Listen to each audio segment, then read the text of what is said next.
tal? Muy buenas tardes. Bienvenidos. Por tercer año consecutivo, Fundación El Movimiento está presentando su Semana del Bienestar, un espacio de reflexión y aprendizaje.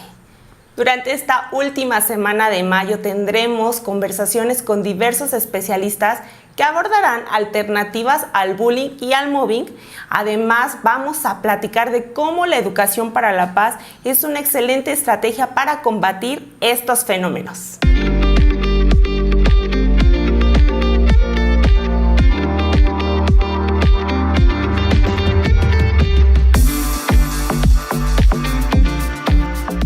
En esta primera sesión tengo el gusto de presentarles al licenciado Agustín Ríos, quien es abogado por la Universidad Panamericana, cuenta con una maestría en alta dirección de empresas para ejecutivos por el IPADE, socio director de Ríos Abogados, miembro del Consejo Consultivo de NIC México, vicepresidente del Comité Jurídico de la Asociación de Internet.mx, profesor de diversas instituciones y universidades, además de ser escritor y conferencista con presencia nacional y regional con temas vinculados con el derecho a la propiedad intelectual y las nuevas tecnologías.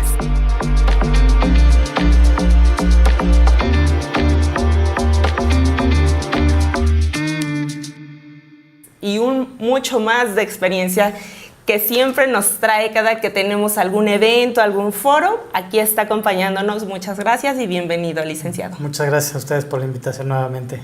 Muchas gracias. Pues en este primer tema vamos a platicar de los retos que tenemos en el bullying.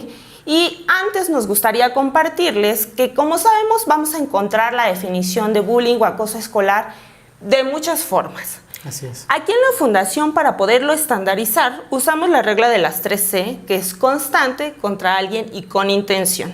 Sabemos que es entre estudiantes, hay desequilibrio de poder, porque tiende a llegarse a confundir este término. Entonces nos gustaría saber si para temas legales el acoso escolar tiene algún término diferente.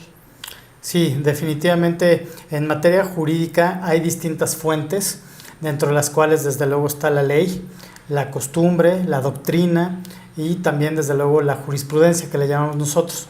En el 2014, digamos, la Suprema Corte de Justicia dio una definición de lo que es el bullying, que me parece un parámetro bastante objetivo para poderlo definir y que tanto los papás como los niños, desde luego las instituciones educativas, sepan qué es el bullying. En ese sentido, la Suprema Corte definió al bullying como todo acto u omisión que de manera reiterada agreda física, psicoemocional, patrimonial o sexualmente a una niña, a un niño o a un adolescente, realizado bajo el cuidado de las instituciones educativas, sean estas públicas o privadas. Entonces, como tú ves ahí, vienen muchas conductas que definen lo que es el bullying de una manera más objetiva. Perfecto. Casi siempre cuando nos vienen casos de denuncias, sobre todo de los padres de familia, siempre viene como esta duda del y dónde denunciar o cómo hacerlo. Entonces, partiendo como de estas dudas, nos gustaría saber cuáles son estas leyes o regulaciones que existen para, pues, el acoso escolar, ¿no? Y cómo, pues, estas han evolucionado con el tiempo. Claro, a nivel, es decir, las leyes y regulaciones que abordan o que regulan el acoso escolar son la Constitución Política de los Estados Unidos Mexicanos. Es muy importante porque ahí hay dos derechos humanos que se interrelacionan con este tema. Uno es la igualdad. Segundo, el interés superior de la niñez. Esto es muy importante porque se tiene que salvaguardar los derechos de los niños, niñas y adolescentes, y eso viene consagrado en la Constitución. También de ahí tienes la Ley General de Educación y de ahí también traes una serie de legislaciones estatales y posteriormente reglamentos, protocolos, guías Y algo que es muy importante también son las sentencias. Es decir, tenemos a veces, no diría miedo, pero sí desconocimiento de que los propios tribunales han estado ya elaborando una doctrina en materia de acoso escolar, que es muy importante que los papás, los niños y las instituciones sepan, pero definitivamente ese es el conjunto de normas que van a regular el acoso escolar. Y otro tema también muy importante son los tratados internacionales. Recordar que a partir del 2011, tanto la Constitución como los tratados, digamos, que reconocen derechos humanos y por lo tanto tienen que ser respetados por todas las autoridades, no importa de qué nivel sean, si son federales, estatales, municipales, etcétera, y también los particulares. Esto es muy importante, sobre todo por las instituciones privadas que prestan el servicio de educación, entiéndase las escuelas privadas, pues obviamente también tienen que respetar los derechos humanos de los niños, niñas y adolescentes. Perfecto, muy bien. Sabemos que, bueno, nosotros también sabemos que en las escuelas pues existen 3 actores importantes, las autoridades educativas, papás y los estudiantes. En el caso de las escuelas, ¿ellas qué responsabilidad legal tienen? Porque muchas veces tampoco saben exactamente cómo actuar, saben que tienen protocolos de prevención, pero cuando hay un caso y un papá se acerca, también tienen este desconocimiento y luego llegan a tomar decisiones como, pues, no sé, pídale perdón en la dirección, ¿no? Pero cuando realmente ya los casos se vuelven algo muy grave, de incluso daño físico al menor, ¿qué responsabilidad tiene la escuela en estos casos? La escuela, como dice la definición, tiene 2 responsabilidades o puede haber 2 tipos de responsabilidades: por acciones, es decir, por aquel acto de hostigamiento permanente que a lo mejor permite o lleva a cabo alguno de los alumnos o lleva a cabo alguno de los maestros en contra de un alumno, etcétera. Es decir, hay una acción. Pero también las escuelas son responsables por las omisiones, es decir, lo que dejó de hacer. Entonces, si la escuela no tiene protocolos, no capacita a sus docentes, no capacita también a los niños, etcétera, desde luego que también tienen responsabilidad.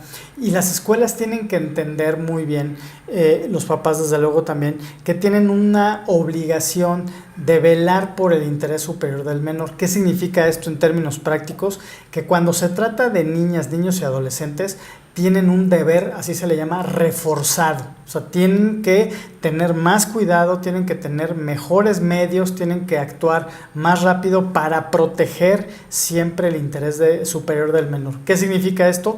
Siempre se tendrá que actuar para saber qué es lo que mejor le conviene al niño o a la niña, al adolescente en ese momento, en ese contexto, desde un punto de vista técnico, científico inclusive, es decir, no considerando o no opinando, sino que se tienen que acercar a especialistas multidisciplinarios para poder construir realmente protocolos, guías, procedimientos de cómo reforzar esa protección cuando se tienen conocimiento de algún acto de acoso escolar. Y desde luego también serán responsables si no tienen las pruebas que demuestren que tomaron las acciones o que no fueron omisos ante un caso de acoso escolar. Y eso puede ser desde testimonios, documentos, videos, etcétera. Y obviamente tienen que ajustar esa actuación pues a toda la legislación, ¿no? Porque a lo mejor ahorita nos centramos en el acoso escolar, etcétera, el bullying, pero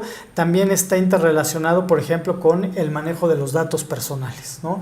Oye, voy a decir quién es, cómo protejo también los datos personales de los menores, tanto al agredido como al agresor.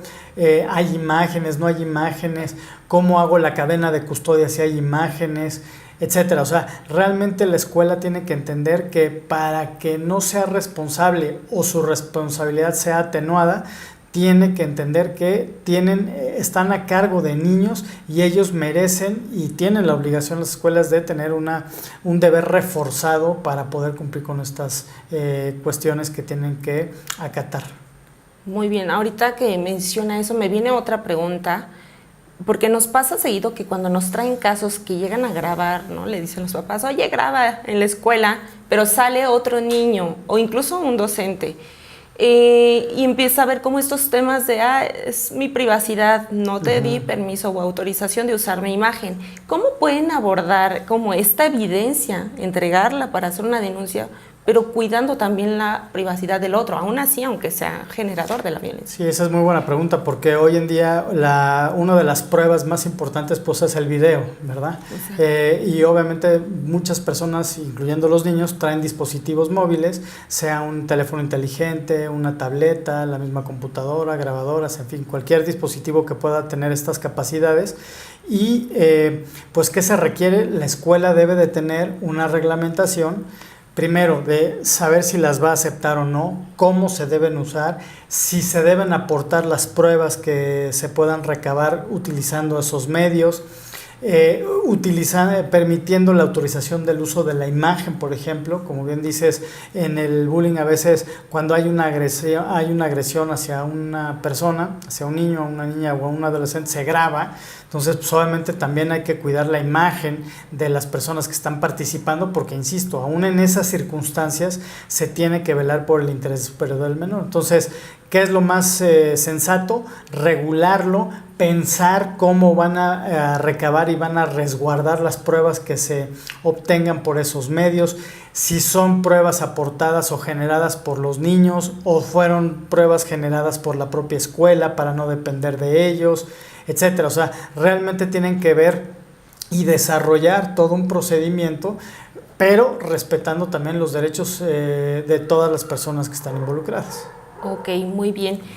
Ahora también pasan los casos de aquellos menores que son los que generan la violencia.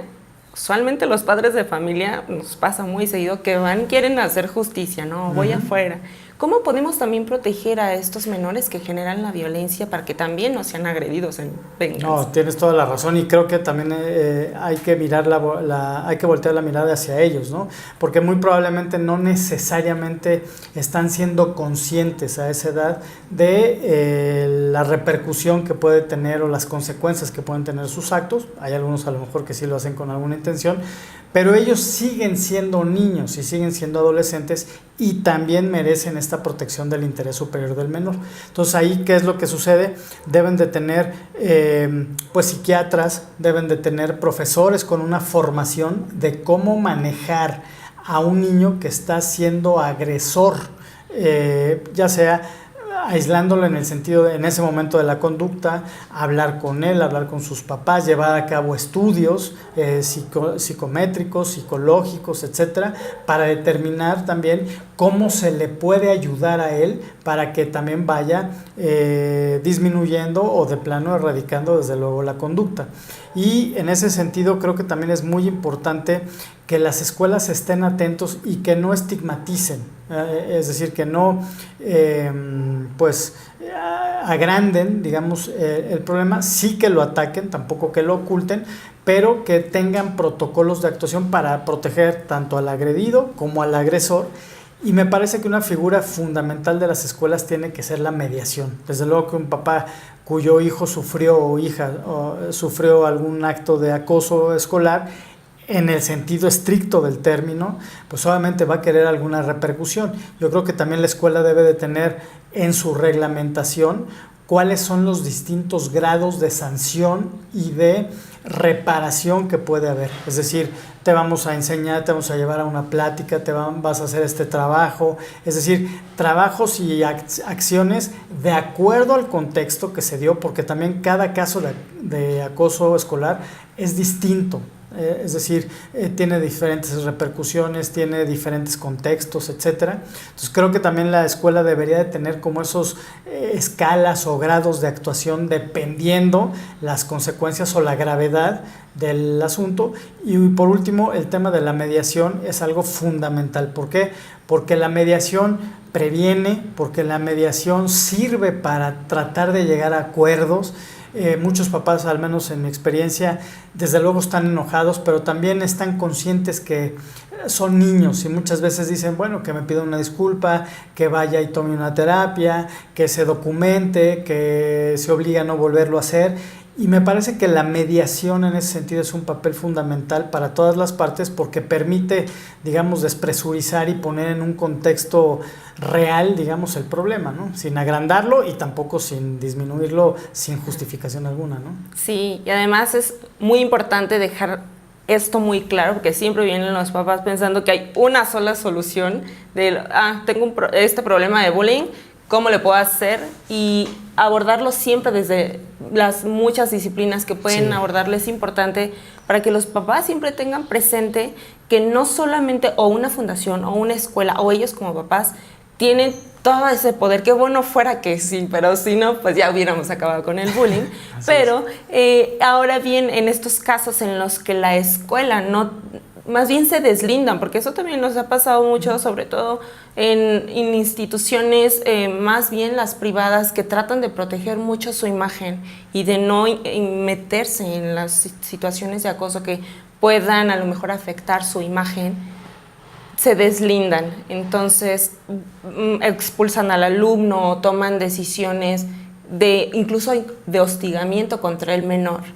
¿Cómo pueden hacer los papás o a dónde tienen que acudir para poder tener algún apoyo, ya sea legal o preventivo? Bueno, que ya sería, en los casos donde ya hay bullying, pues ya no sería preventivo, ¿verdad?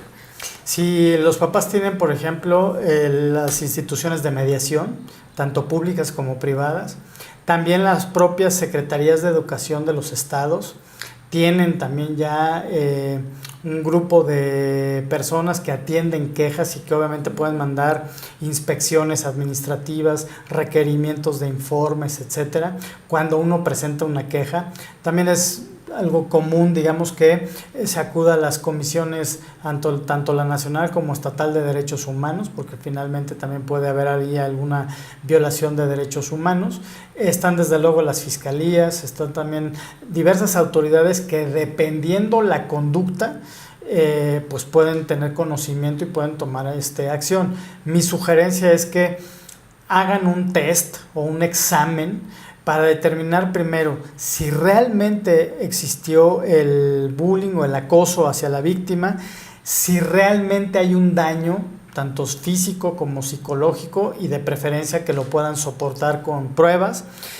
Y tercero, si existe ese nexo causal, es decir, ese vínculo entre la conducta y el daño, porque a lo mejor si el niño está sufriendo algún otro problema, no necesariamente se explica por el bullying, sino igual puede tener otra serie de padecimientos, tanto físicos como psicológicos, que a lo mejor ni siquiera estamos conscientes. Entonces me parece que también entender ese nexo causal puede ayudar para poder pues tomar la acción más adecuada al tipo de agresión que se presentó, y también eso va a depender la autoridad que pueda conocer de este problema, que insisto, son desde las fiscalías, las comisiones nacional y estatal de derechos humanos, la Secretaría de Educación Pública y las secretarías de educación estatales, etcétera, que desde luego están ya muy al pendiente, y ellos también tienen protocolos para denunciar en caso de que se presenten estas cuestiones, y que obviamente también se acudan a las escuelas en caso de que el bullying, también esto es muy importante, se haya llevado a cabo dentro de las instalaciones y digamos dentro del horario escolar, porque también hay muchos papás que sus hijos sufren bullying, digamos, o acoso, pero fuera del entorno y ahí de la escuela, y ahí la escuela, pues obviamente no tendrá necesariamente que ver, ¿no? Podrá reforzar, podrá hacer una serie de cosas, pero ella no es la responsable si la conducta no se llevó dentro, digamos, del ámbito de la escuela, ¿no? Hay otro tipo de sanciones, y si estas sanciones afectan aparte al menor de edad, porque también hemos leído de casos que por ser menores no hay sanción, ¿no? Y no se hace nada. ¿Qué podríamos hacer ahí? Hay que definir, obviamente, y hay que entender qué esperar o qué entienden por sanción. Obviamente una sanción no nada más es una cuestión de una sanción, valga la redundancia, una sanción corporal o que pague con cárcel, etcétera. Una sanción, puede haber distintos grados de sanción, puede venir una expulsión, puede venir una suspensión, puede venir una amonestación misma, puede haber también el pago de daños y perjuicios, puede haber una serie de consecuencias derivado de mi actividad, o de la conducta en la que yo incurrí, pero no todo debe de ser, desde luego, la más extrema, que también dependiendo la conducta, si se está tipificando como un delito, desde luego que se tiene que hacer una investigación, se tienen que aportar pruebas, y una vez hecho eso, pues el Ministerio Público es el que pudiera tomar una decisión. Sin embargo, insisto, cuando se trata de menores o de adolescentes, niños o adolescentes, pues solamente tiene que haber, ellos también tienen que tener un protocolo de actuación y tienen que tener pruebas.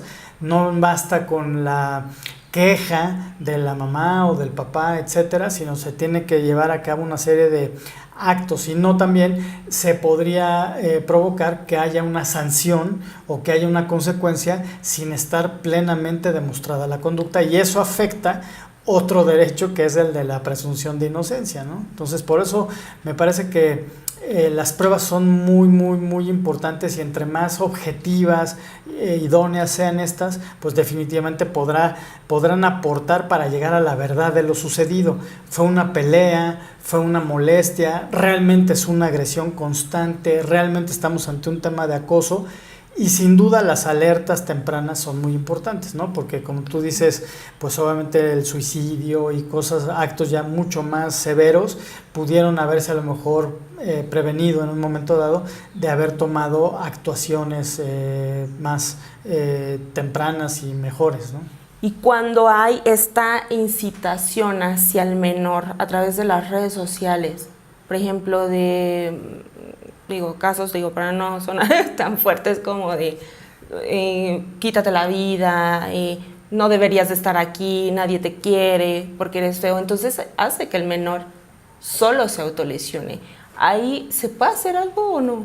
Sí, desde luego que si se tiene identificado quién es el que está generando esa conducta, o quién le está provocando, quién está incitando, desde luego que se pueden tomar medidas para incluso bajar esa página, por lo menos temporalmente, etcétera. ¿Por qué? Porque se está afectando la vida, y además la vida de los menores, ¿no? Que, insisto, debe de tener una protección reforzada. Entonces, desde luego que hay medidas cautelares inclusive que se pueden solicitar ante las autoridades competentes, pues para evitar justamente esas conductas. Y si viene una conducta y hay una consecuencia derivado de ese hostigamiento, ya sea físico o digital, desde luego que también puede haber el pago de daños y perjuicios, siempre y cuando se demuestre que existió la conducta, que hubo un perjuicio y el vínculo que existió entre esa conducta y el daño que se produjo, ¿no? Ok, muy bien.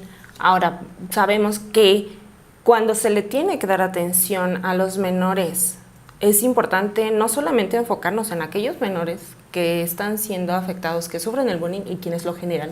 Para aquellos menores que son testigos o observadores, ¿hay alguna forma en que podamos protegerlos de este miedo que tienen a ser los próximos acosados, o de que a lo mejor, si yo trato de detenerlo, me puede pasar a mí, mejor me hago a un lado, ¿no? ¿Hay formas de protegerlos a ellos? Sí, desde luego que hay, o deberían de existir, canales de comunicación, por ejemplo, como salones seguros, ¿no? Yo he sabido de algunas escuelas que tienen este espacio aislado, en el sentido de como un remanso o como un espacio para que las personas puedan reflexionar, sentirse seguras, hacer una pausa, digamos, y a partir de ahí poderlo dialogar con algún tutor, con algún maestro que también obviamente tenga la capacitación para atender un problema de esa naturaleza. Puede haber también la denuncia anónima, pueden haber canales en donde se estén recibiendo, desde luego,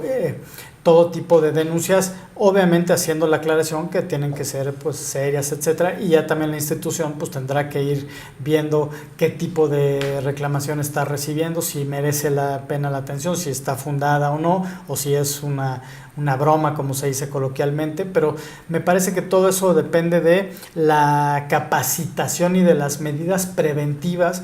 ¿Cuántas veces al inicio de clases, por ejemplo, las escuelas le explican a los alumnos qué tienen a su favor, con qué herramientas cuentan para ello? Me parece que no son muchas las escuelas que dedican cuando se inicia el inicio de cursos, valga la redundancia, o a la mitad de para seguirlo reforzando.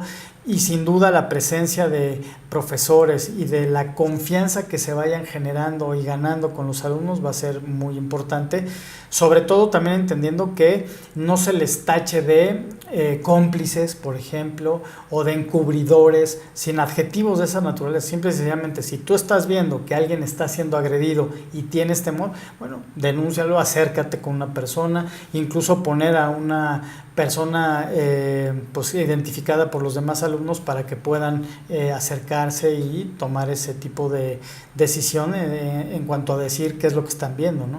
Perfecto, sí, no hay nada mejor que un observador dentro del grupo. Así es. Perfecto, pues ahora que estamos hablando y que precisamente esta es la semana del bienestar, hablando de esas buenas estrategias que podemos hacer, ¿cómo puede esa comunidad escolar y las autoridades que son encargados de crear estas leyes poder trabajar juntos y poder reforzar, porque aún falta todavía trabajo? ¿Cómo podemos hacer ese equipo? Yo me cuestiono, digamos, ¿cuántas veces trabajamos los papás y las mamás con las escuelas? Nos quejamos y creemos que la escuela, de hecho, tiene la obligación de hacerlo, pero me parece que lo primero es conocer los derechos y obligaciones que todos tenemos, porque todos tenemos derechos y tenemos también obligaciones. Nosotros también como papás tenemos que respetar a nuestros hijos, tenemos que conocer, tenemos que estar atentos de ellos, etcétera. Entonces me parece que una de las primeras acciones es que ambos padres y escuelas y los propios alumnos conozcan qué derechos tienen, conozcan qué medidas o qué protocolos ha desarrollado la escuela, que se capaciten, ¿sale? Es decir, no es una cuestión de un folletito o de un envío por un boletín a través de una plataforma que tenga la escuela o de una publicación en un periódico, mural o en algún espacio físico, sino que tiene que haber una capacitación constante. Y tercero, trabajar con la escuela. A mí me parece que al inicio de cursos o al final de cursos hacer una encuesta para saber cómo se sienten los niños, qué medidas, saber si los niños conocen esas medidas o no, y después abrirlo con los papás para que también los papás digan, oye, esta medida me parece irracional o explícame el sentido para yo también poder proponer o para también observarla. Sin embargo, veo que hay a veces mucha distancia entre las actividades que hacen las escuelas y los papás. Entonces me parece que si existe un trabajo en equipo y se trabaja sobre todo de una manera preventiva, como semanas con la que están ustedes haciendo, con difusión de material, de pequeñas cápsulas que también se les permita el uso a las escuelas, pues para que lo vayan difundiendo en el recreo, para que tengan a lo mejor una sesión los viernes, para que haya pláticas, para que los mismos niños se expongan. En fin, yo creo que hay muchísimas acciones que se pueden hacer de forma conjunta y me refiero a toda la comunidad, papás, escuela y niños, no cada quien por su lado, y que ante cualquier incidente también quieran denunciar y quieran demandar, porque bueno, obviamente eso también va desgastando la relación, ¿no? Claro, es importante. Y además hacer partícipes a los menores, no hacerlos así como sentir inferiores o como que no tienen, cuando ellos tienen la respuesta para poder realmente contrarrestar el bullying. Pero muy bien, licenciado, mucha información el día de hoy. No sé si quiera compartirnos algo más que aparte no hayamos mencionado y que pueda además nutrir este tema que estamos abordando también desde la parte legal, desde la prevención y también desde implementar estrategias de paz, algunos de los consejos que nos ha dado. ¿Cómo podemos ya cerrar este tema desde su expertise? Creo que se tiene que dedicar un tiempo como papás y como niños a entender, a conocer tanto la legislación como algunos criterios de los tribunales. La verdad es que toda esta información es pública, se conoce. Basta con ustedes teclear en Google, por ejemplo, acoso escolar, Suprema Corte de Justicia de la Nación México, para que ahí vengan las sentencias, los criterios, las definiciones. Creo que eso lo pueden hacer en una cena o en algunos días de la semana. Y también algo que me llamó la atención hace unos días que tuvimos que dar una asesoría por estos temas, me llamaba la atención la actitud un poco de la mamá que estaba preocupada desde luego por el acoso y por la circunstancia por la que estaba trabajando su hija adolescente, que me decía, oiga, licenciado, es que necesitamos que esto se resuelva rápido y de forma barata. Y entonces me quedé pensando, desde luego no se trata de que gasten cientos, miles, millones de pesos, pero la mediación, lo que ella estaba solicitando, también tiene un valor. Entonces yo creo que tenemos que entender que los papás no podemos tampoco querer obtener soluciones mágicas y gratuitas e inmediatas, ¿no? Sino que se tiene que invertir y la mejor forma de invertir es en la prevención, y si de plano tienen un problema, creo que la mediación es una figura que puede ayudar mucho, sobre todo cuando se trata de niños, niñas y adolescentes, porque eso puede ayudar a ahorrar inclusive en términos económicos algún desembolso que se tenga que hacer pues para atender una demanda, porque definitivamente son gastos, a lo mejor no se tenía previsto, impacta en el bolsillo, pero pues la mejor forma de tratar de aminorar eso es justamente con la prevención o con la mediación. Perfecto. Pues muchísimas gracias por siempre abrirnos el espacio, por compartirnos todos sus conocimientos. Y pues los esperamos el día de mañana con la segunda sesión. Vamos a estar platicando de los retos que hay en el mundo laboral, que además fomentan el mobbing o acoso laboral. Nos vemos mañana.